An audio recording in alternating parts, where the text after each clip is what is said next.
Hey VC, this is Harvey of Spin the Black Circle, and this is the Soul and Funk Vinyl Tag 2026. I don't care if it's official, unofficial. Two things. First of all, you might be thinking, who is this idiot? Because I haven't got the biggest channel in the world. My wife asks that question all the time, who is this idiot? So just relax on that one. Secondly, I did check in with John, 6-inch pianist, to make sure that he wasn't about to set one, and he said, go for it, go ahead and do one. Thirdly, it's I'm not claiming any sort of official demo over this.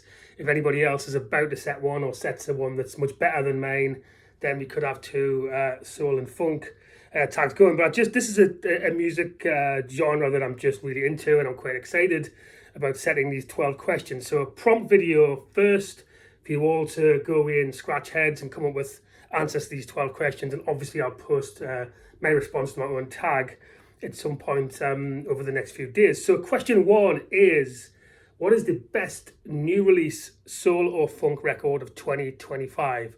So I'm looking for a new soul LP. Compilations don't count.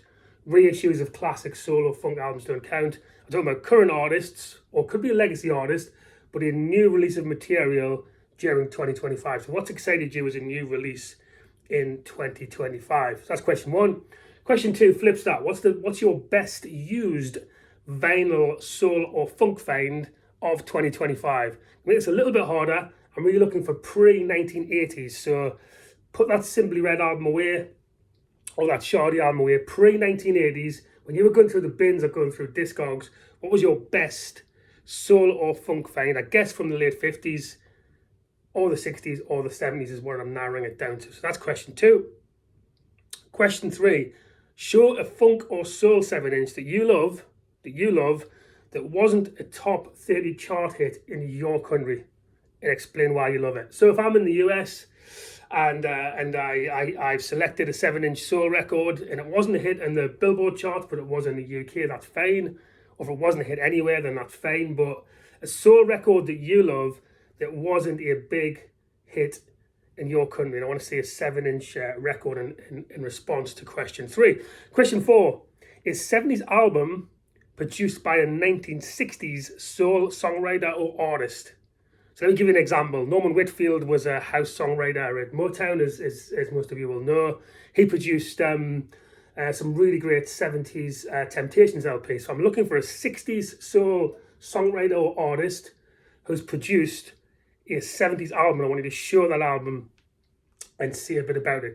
That's probably the deepest question we get here. If you haven't got a big soul collection, that might be a little trickier. So take some artistic license on question four if you struggle with that. Question 5 of 12. Show in your opinion the best ever soul album by a band from your home country. So not a solo artist, the best soul or funk album by a band from your home country is question 5. Okay, question 6. Show an album by a female soul trio or quartet. By a female soul trio or quartet. Obviously talk a bit about it, why have you selected that. That's question 6. Question 7. The best soul or funk band you've seen live. And I mean ever. So it could have been in 2025, but what is the best soul or funk band that you've seen in a live concert? DVDs and streaming doesn't count. So what have you seen live that fits the bill? Question 8 of 12. You're friends with a total rock supremacist, a total non-believer in soul or funk. What album or single do you play to convert that friend? What album or single do you play to convert that rock supremacist who was a non-believer? We're getting there now. Question 9. 80s and 90s, as you know, was a great era for 12-inch EPs, and soul and funk was no exception in the 80s and 90s. Show a 12-inch soul or funk record from either the 1980s or 1990s, and obviously talk about why you selected it. Okay, question 10. Show a funk or soul album that contains a track that lasts in excess of 8 minutes, and justify that listen. So just one track on a solo funk album that lasts in excess of 8 minutes, and justify why we should listen to that, and why you listen to that. Okay, last 2 questions. You're single, right? And you have a promising date arranged. You got a promising date arranged.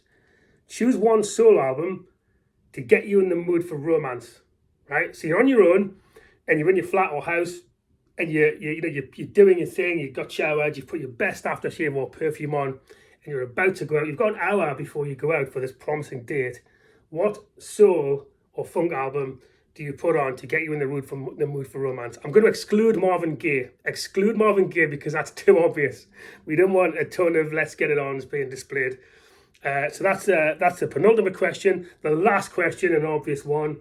What, when push comes to shove, in your humble opinion, is the greatest funk or soul album ever made?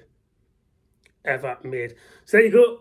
Hope that gets the fires burning and gets you thinking on those 12 questions. Look forward to the comments, seeing what idiotic questions or why we're doing this. For those who want to do it though, and I'll see if there is another 12 questions coming from elsewhere, that's fine. But for those who want to answer these, and I'll be putting mine up in the next couple of days, I hope you have fun with it. And Happy New Year when it comes. Thank you very much. Peace.